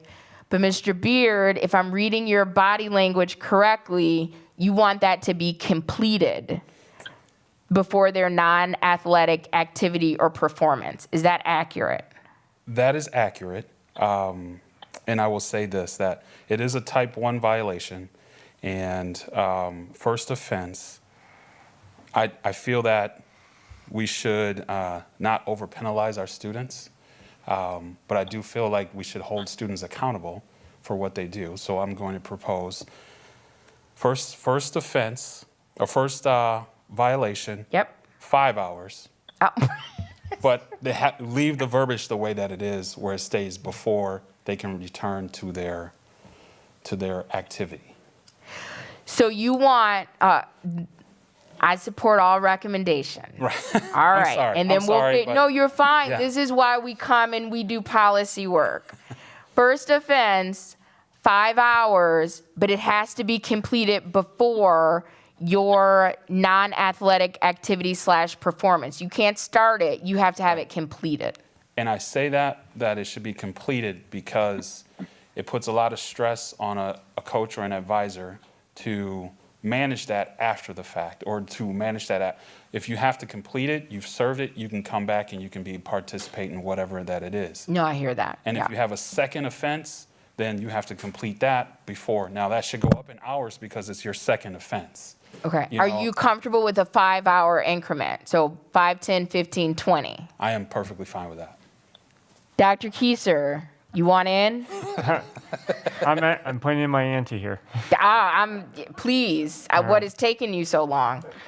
Because, well, what's taken me so long, and this isn't to change what has been proposed, but reconciling type 1 and type 2. Type 1 violations are all violations that are non-alcohol, tobacco, or other drug-related code violations, but fighting is a 300 level offense, harassment is a 200 level offense, falsifying an excuse pass is a 100 level offense. So these offenses, I think we got rid of them too soon? I think we went in a different direction than what was originally intended. So type 1 are those offenses that don't fall under, they're not an alcohol offense, a tobacco offense, or a drug offense. Okay. All other offenses apply. That's why they have a non-inclusive list. And once you were talking about the code, I was like, wait a minute, I believe fighting is a 300 level offense. So I went back and that's what I was reading through. So that means if I'm an athlete, my violation is based on event schedule. If I'm in an activity, it is based on community service, which now makes the current bolded first offense consequences make sense for the 100 through 300 level with those increments in there. I just want us to be able to have the context of what is so that we know what we're changing to, what we're changing from to. Because when we get to type 2, type 2 violations only are alcohol, tobacco, or other drug-related offenses. So if it's not one of those three, it automatically kicks to a type 1, if that makes sense. It does. So what are you proposing? Please say keep it as is. Keep the current policy as is? Yeah, is that what you're proposing? I would say keep it as is and only adjust the hours if people think the hours are too high. Okay, so Attorney Love, I need you to jump in here because athletics is more clear cut. Like they practice in preparation for games or tournaments. But activities, there's a larger spectrum. Some activities have plays or concerts or events similar to athletic outings, and some activities don't. Is that us discriminating on consequence if we lump them all together? Or is that just, it is what it is? It depends on what you chose to be a part of and what's available. Right. I don't think that's a discrimination issue.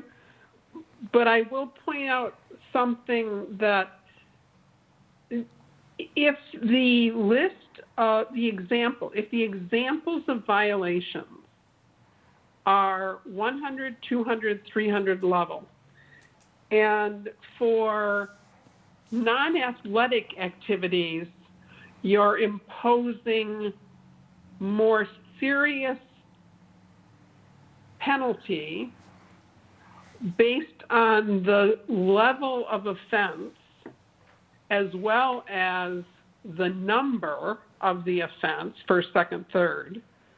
But for athletics, you're not doing the same thing. So I think I can rationalize what's going on there, and I'll do it in two parts. So if I'm a swimmer, which I was, and I have a 100 level offense, I serve my suspension, but I also have 5 hours that I need to do before I have to get that started. But I have multiple events. I have a meet every week. But if I'm the lead in the fall musical, I only have one performance. You can't suspend me from one performance because there is only one performance. But I have a long time before that performance comes that I can get my hours started and completed. Unless your offense was the week before. Unless my offense was the week before. And I will say, as an assistant principal, we did have the lead in the fall musical have an offense and could not participate, and it was a big deal. But that would be the exception, hopefully, and not the rule. So Dr. Kieser, you Okay. confused me more. What are you providing? I think the way it's I think the way it is written, and I'm looking for Joel, and I know Joel, you probably don't have a whole lot of code violations for activities, but when you have activities, you have fewer events, but you have longer times between the events, which is why the hours make sense. It doesn't make sense when you have multiple events. If I'm a swimmer and I have 15 hours, I might not be able to get that 15 hours in a week or 2 weeks. But if I'm in the musical and I have 4 weeks before the musical, I've got plenty of time to get those 15 hours in if I'm not, if I'm doing my due diligence. That being said, if 15 hours is too much, I think that conversation we can have, but the structure is designed based on the number of events, competitions, performances that an activity has versus athletics. Attorney Love, is that the way the law views it, or is it you're giving students different consequences because one is athletics and one is an activity? That's not a legal issue. Okay. I mean, it's not, you're not discriminating against them because of some protected class. So it's okay to have different consequences for violations depending on the nature of the activity they're in. But Dr. Kieser's comments raised an issue in my mind, which is, are you saying that the community service element is also a requirement for athletes? Yes, the way I interpret the policy, it is that It's If- not. that For the athletes, it's okay. First violation is 1 scheduled event suspension. Second is 2. Third is 100% suspension of games and events for the season. And then 4 is loss of participation for a calendar year. Yeah, we're way off. If I'm in an activity, my first consequence would be 15 hours of community service and then increasing it by 5-hour increments, or even if we left it as is, let's say that I'm in the play and I'm just on something different and I have 4 offenses. As it's currently written, I need to do, well, no, not even that. Second and third offenses add 5 hours. Okay, so I would have, right, it depends on what I did. So let's just go all the way. We don't have it. So let's say I had 300 level offenses and I'm in the play. I just need to do 35 hours of community service and I can go back to the play.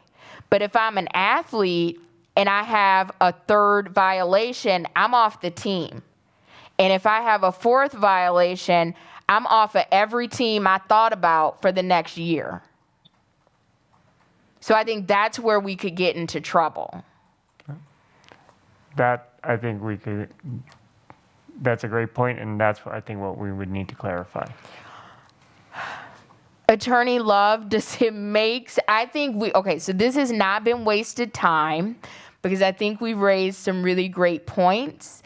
Committee, give me some feedback. Do we need to do, and by we, I mean the administration and Attorney Love, just so we're clear, do some more thinking about how this is structured and to make sure that we're not discriminating against kids who select activities versus kids who select athletics, and review this again. I don't know that we're going to get this, we can get it done tonight.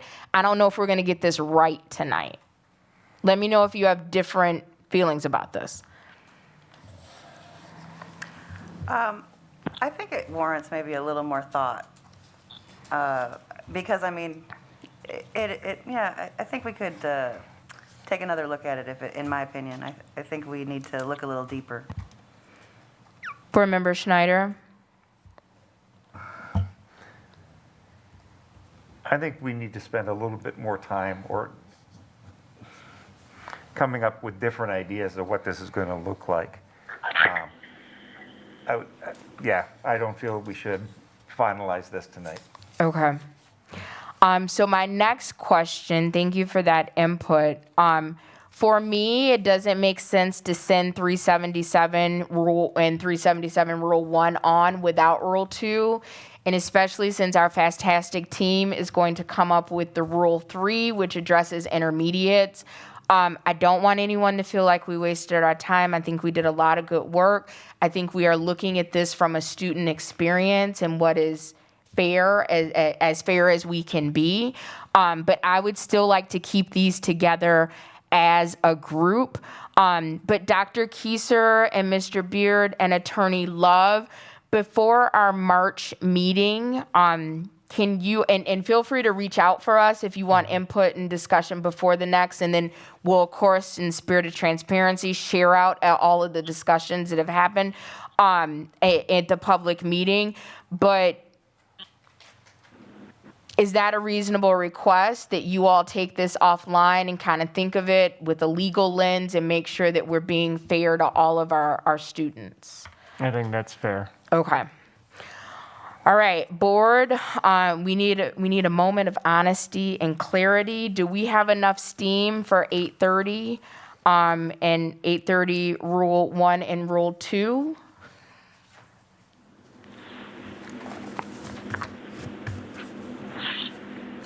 I'm ready to go if you are. Yep, let's keep going. All right, here we go. Mr. Beard, I think that was it. I'm just trying to think, looking at this. We so appreciate you coming and your contributions. But if you have other things you need to do, Dr. Kieser, unless there's something that you have, I think we're good for policy 830 as we move forward. Sounds good. Thank you All very right. much. Thank you, sir. All right, board, here we go. Policy 830, up for revision, public use of school facilities. We'll just deal with page 1 first. Board Member Simra, any questions, comments, adjustments? I do not have any comments on page 1. Okay. Same question, Board Member Schneider? Paragraph 2, second line, after religious, there should be a comma. That's, okay, it's like you were in my head because I'm like, is it religious recreational or are those two separate things? All right, completely agreed. Someone, maybe you can explain this. Is there a reason rule is in all caps? I don't have a problem with it. I just want to. Only because in the coding they have rule all capitalized. So it's 830 rule 1. That is how it's written. Right. Do we know why? And this is just curiosity. Just It's the not title. gonna. Yeah. All right. That works. Okay, so that is fine. How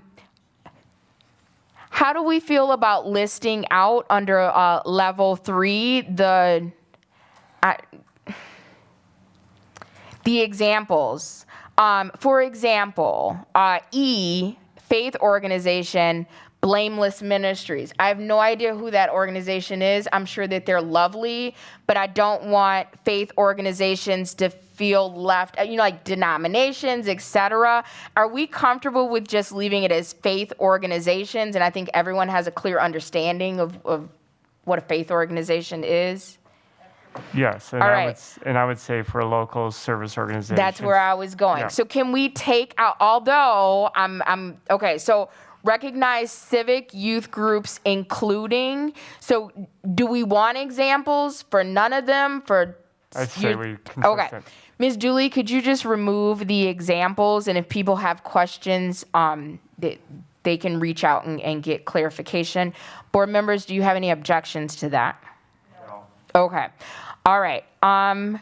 So if we bounce back up to 2, that we'll do the same thing there, school affiliated groups, and we'll just leave it there. We won't go into like Friends of PAC and Educational Foundation. We'll omit the examples. All right. That brings us to page 2 of 3 for 830. Board Member Simro, any questions, comments, concerns? No, I do not. All right, Board Member Schneider, same question. Just the last paragraph on the page, applications for use of school facilities will be made through School Dude Community? Is that a software No, that's a program? thing. Okay. Are we It currently using School Dude? Yes. Kind of like our Okay. school. Kinda like our school, yep. There we go, Right. School Dude, yeah. School Dude is a thing. All right, that's cool. Yes, ma'am. For the paragraph that is crossed out, Yes. on the draft that came back, part of that was not crossed out, so I want to know, are we keeping that part, or is it scratched off the table? It starts with the equal access for, I have it crossed out. okay, And then goes all the way down to Equal Access Act? Okay. right. Well, it Attorney, stop- oh, go ahead. it stops after secondary. Not on my copy. Yeah, on mine, the next line after the crossout is permission for any group. Is yours different?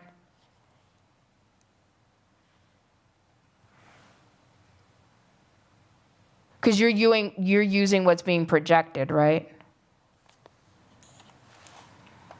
Behind you. Oh. Yeah, I think I have this. Can you go up a little bit?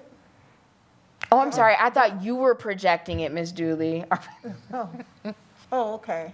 Yeah, mine looks a little different. Okay, Okay. Are you good with that? I'm good. Okay, thank you, Yeah. ma'am. The Executive Director of Business, Human Resources, and Operations, it's my understanding those are going to be separated. And see that, have they officially been separated? Let me ask that, Dr. Kieser. Yes, it's now the Executive Director of Business Services and the Executive Director of Human Resources. Okay, which one do we need for this document? Business Services. Business Services. All right, so that will be changed to the Executive Director of Business Services, and then is authorized by the capital B Board. And I think we're good with page 2. All right, page 3 of 830, Board Member Simrow, questions, concerns, adjustments?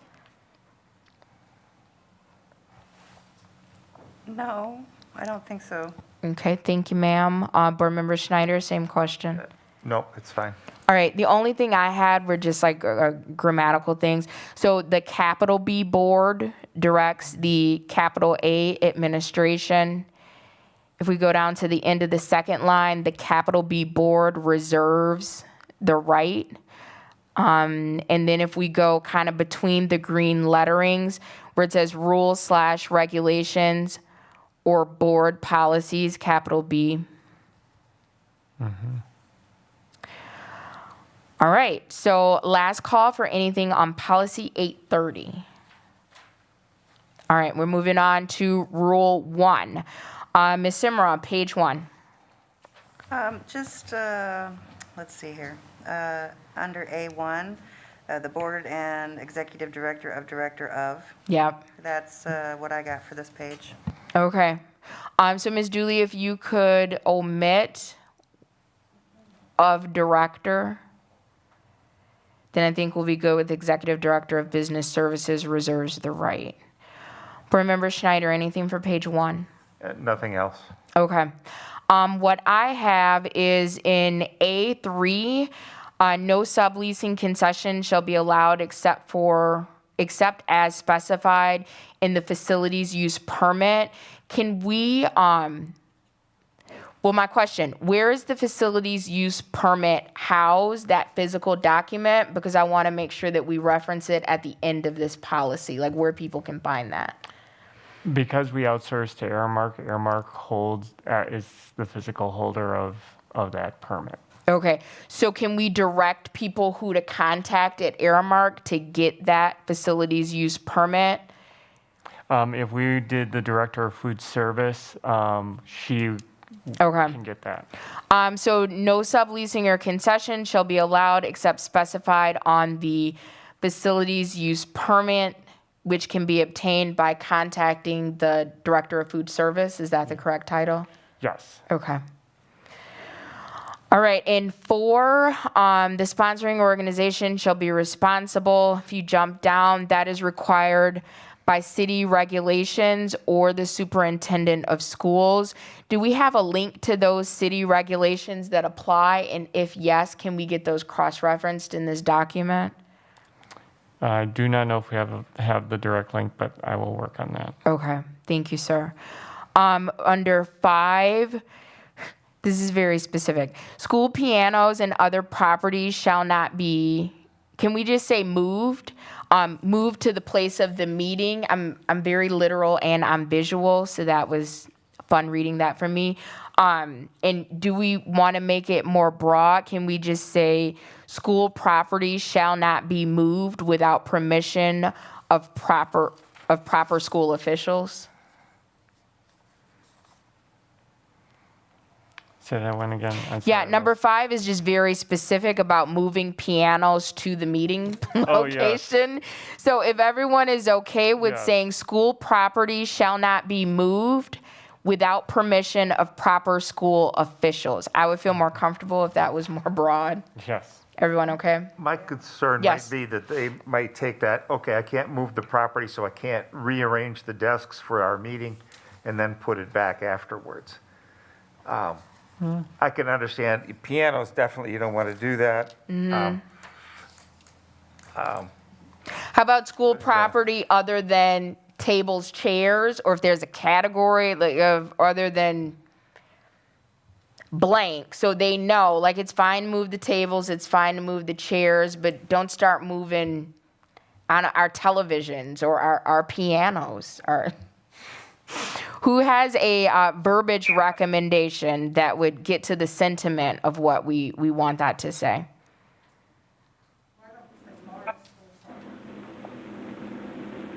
How about school property other than seating arrangements? I don't know. I'm good with that. Does that work for you, Board Member Schneider? Okay. All right, so school property other than property involved in seating arrangements, Ms. Dooley, I trust you on that, shall not be moved without permission of proper school officials. And we're gonna look at this again, so I think we're okay. We're good? All right. Yes, please. Could I suggest that someone's going to ask, well, who's the proper school official that's going to give them that permission? Okay. That is fair. So you might want to define who that's going to be. Is that the Director of Business Services who's handling all the paperwork? Yes. Okay. Ms. Dooley, could you insert, instead of proper school official, the Director of Business Services? All right.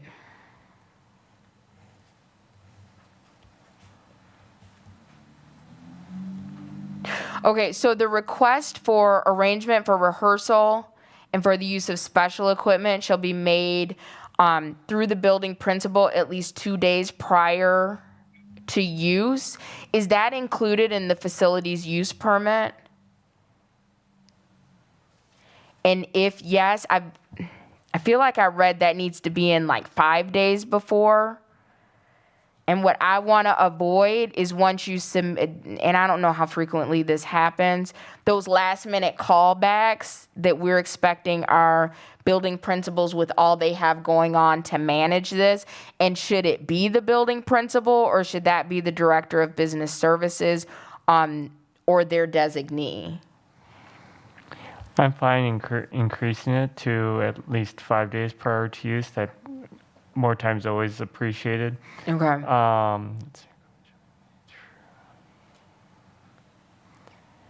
Because as I'm thinking about it, if that's already included in the permit that they have to submit, do we need to specifically spell that out? Could we omit 5? Or at least that second half of 5? If it's already on the permit? Yeah, and much of this is taken care of as part of the application school dude. So all of these components in here are elements within the school dude system, so they get automatically routed to the appropriate individual. So whether that be the Director of Facilities or the building principal, or the head custodian. It's an automated system at this point. Okay, are we comfortable with omitting the second sentence in number 5? Because it sounds like that's repetitive. Is everyone okay? All right, I'm seeing some head nods. Thank you. Number 6, no intoxicants or controlled substances shall be brought into the school building. I just feel like that, or on school grounds. Should we include, like, you Yep. can get drunk Or in on the parking school. lot, but not in the building? That makes me a little uncomfortable. And then they already have it listed out for tobacco. It's in the building and on school grounds. So if we could just be consistent with that language in 6 as we're addressing intoxicants. Number 7, no weapon or any sort shall be brought on district-owned properties. If we could get rid of 2. And then I think we're good for page 1. All right, moving to page 2. Ms. Simra, any concerns? Other than the he, she, they, I'm good on 2. Okay, and they'll do an automatic check to find all of those. Board Member Schneider, same question. I'm okay with it. Okay. Number 11, the following conditions for facilities. So that one, it ends with a minimum callback time of 2 hours. I have no idea what that is. What is that?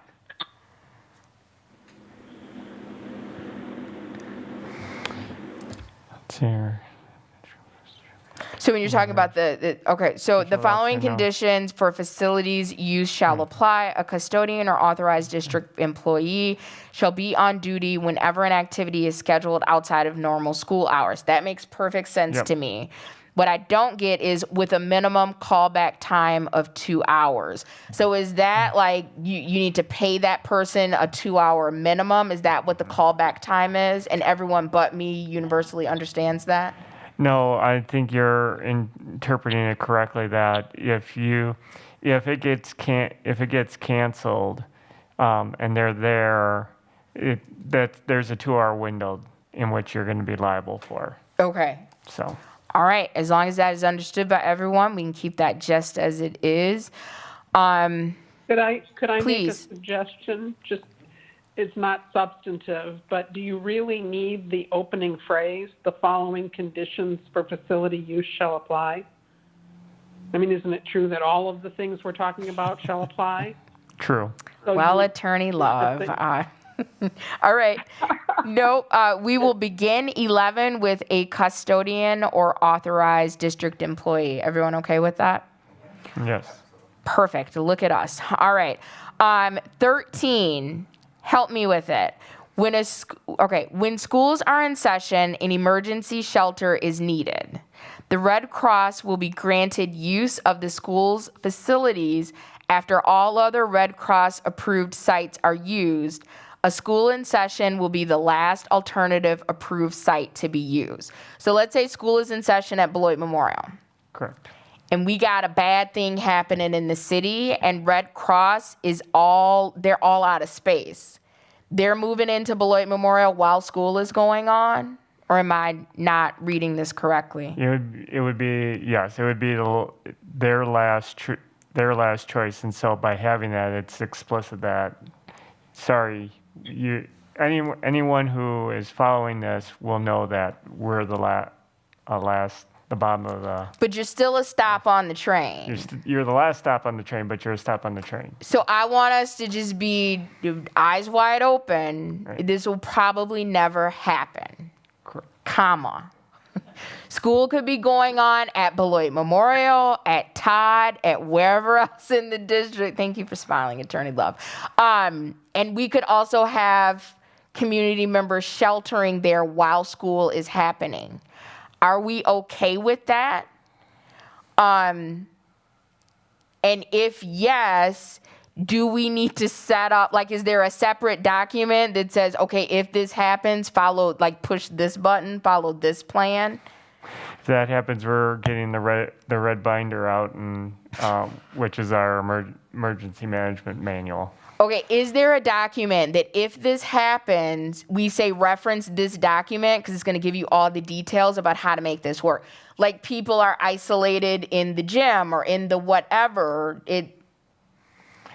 I will work with our emergency management contractor to ensure that we have that spelled out there so then we can cross-reference our emergency, district emergency manual. I would hope if we had an emergency of that magnitude, children would be either in with school. everybody or Yeah. at home, yeah. Just, hopefully.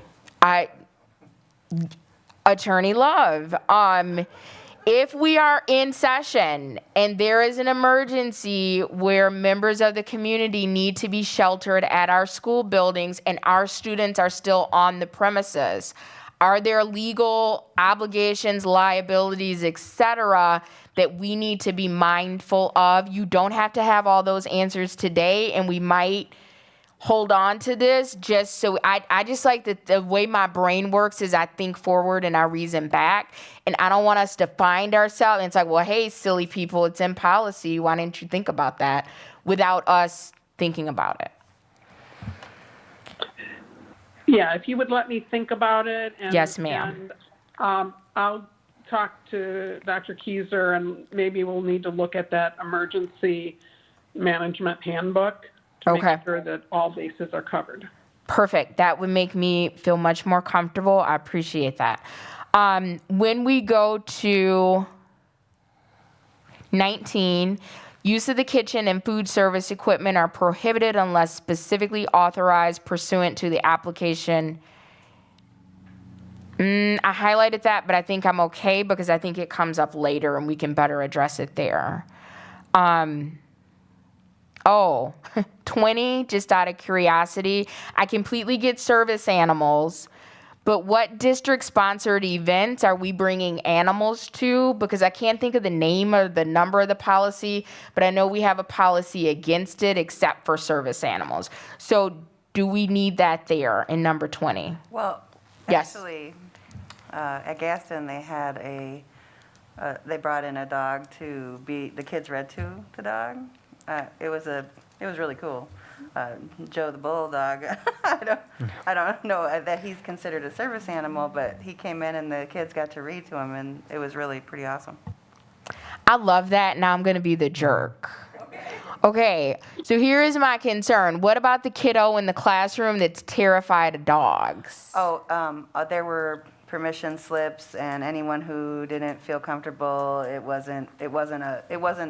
didn't have to participate. Okay. It was in a separate room, and anyone who was allergic, it was a safe event.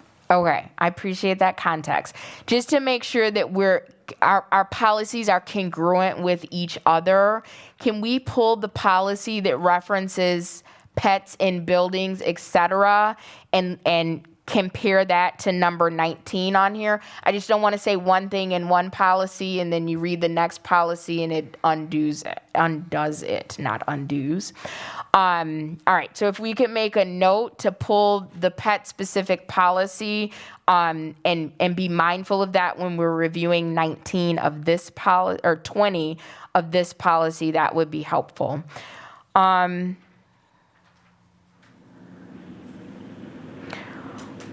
Could I make another recommendation? This Please. goes back up to number 15. Yep.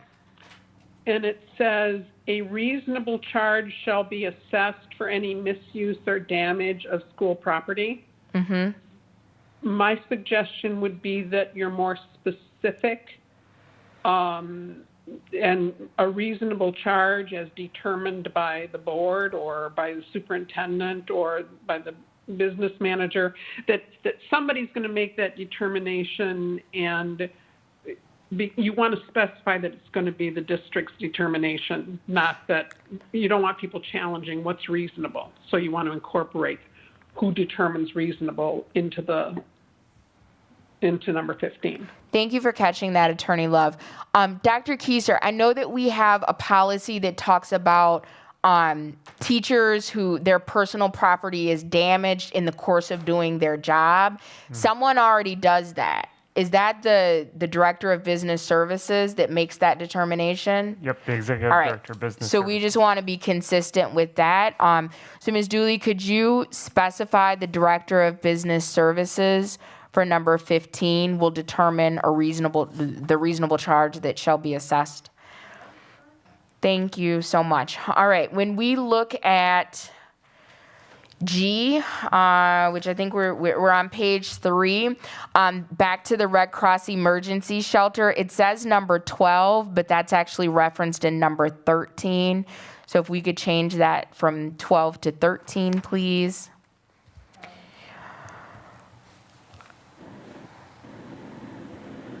Oh, did I open the floor for page 3? My apologies. Board Member Semrau, page 3.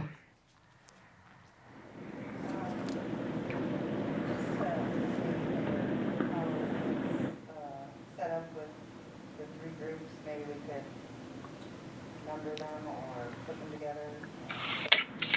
Yeah, well, we go from F to A to G. Yeah. So Ms. Dooley Ms. Dooley, can you manage just make the nomenclature make sense for all policies reviewed? All right, was that the only issue, Board Member Semrau? Yes. All right, Board Member Schneider, page 3. Nothing else. All right, thank you, sir. Okay, so like I said, with G, if we could change 12 to 13, that would be accurate.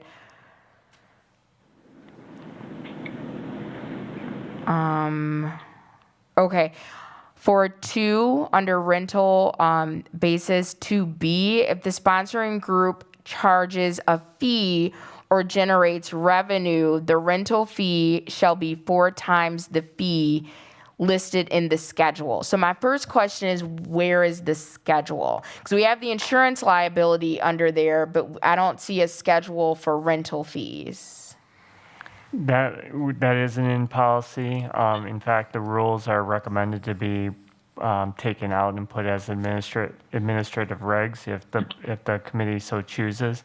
But that's separate from the policy, so that it is. Can we just reference people to where that is? Because if we go off the pattern, we're keeping the information in rules. But if we could just send people to where that schedule is, I think that would be helpful. And we definitely don't need to manage that. That can be the director of businesses services bailiwick. But if we could just send people. So let me get to my larger point. So as I'm reading this, so it talks about rental fees and if you're generating revenue and if you're employing people, the first thing that popped into my head is, as our policy reads, someone could rent out our space and do a pop-up restaurant and like bring in their staff and employ people, and as long as they pay 4 times what that fee is. We don't currently have anything in this policy to prevent that. So 1, do we want to prevent that? And 2, Attorney Love, if yes, what's the best language to do that? Does that make sense?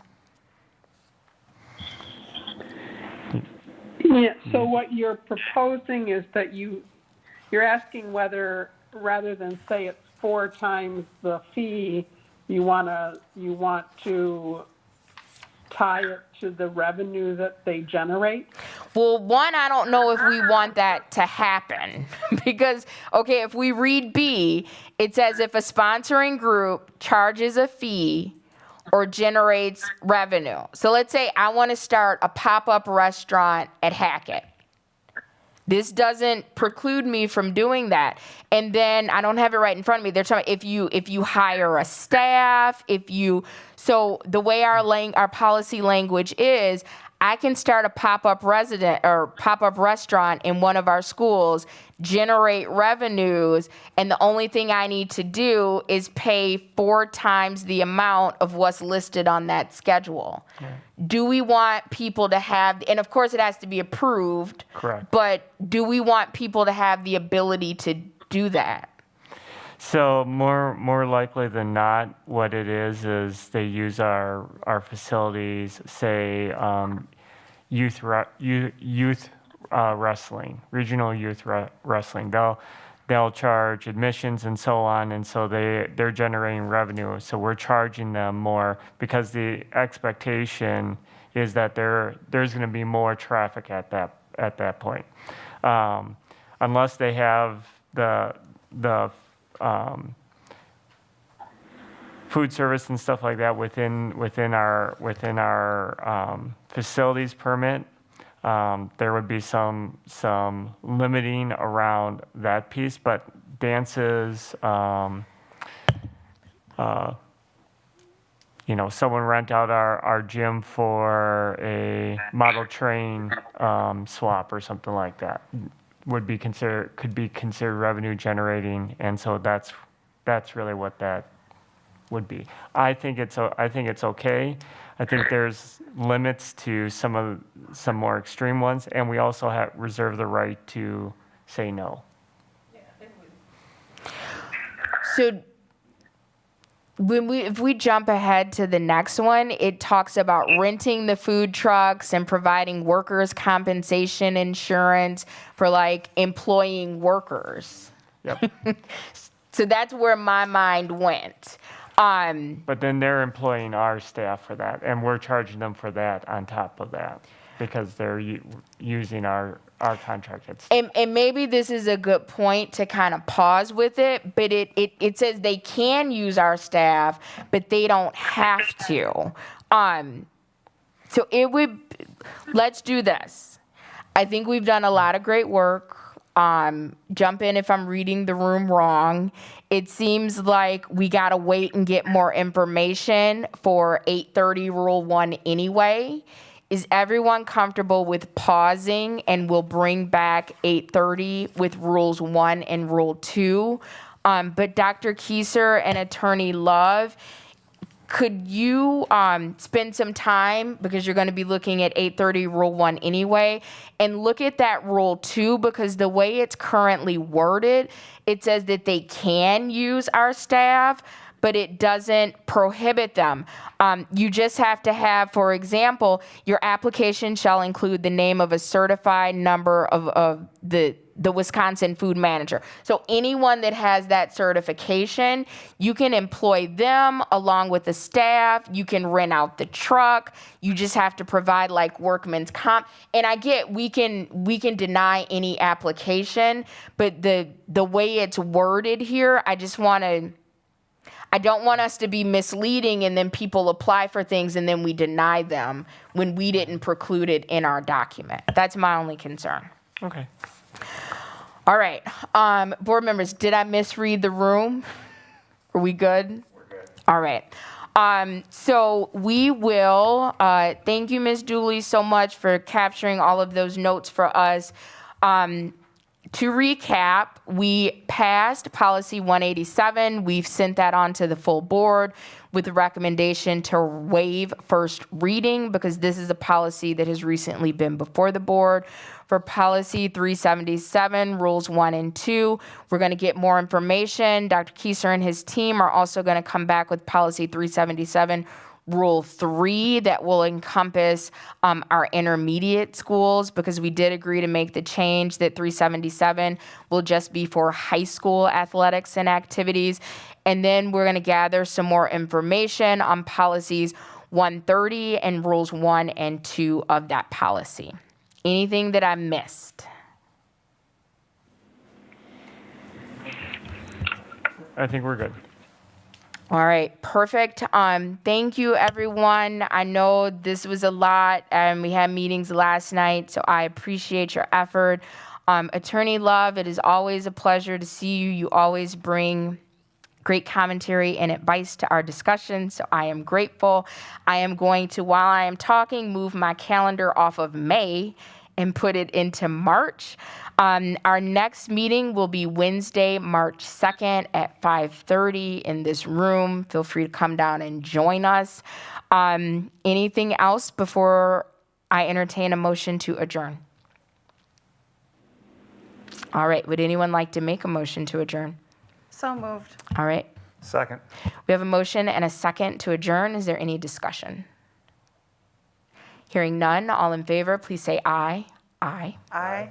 All All right, that motion passes unanimously. Thank you so much, everyone. Good night. Good night.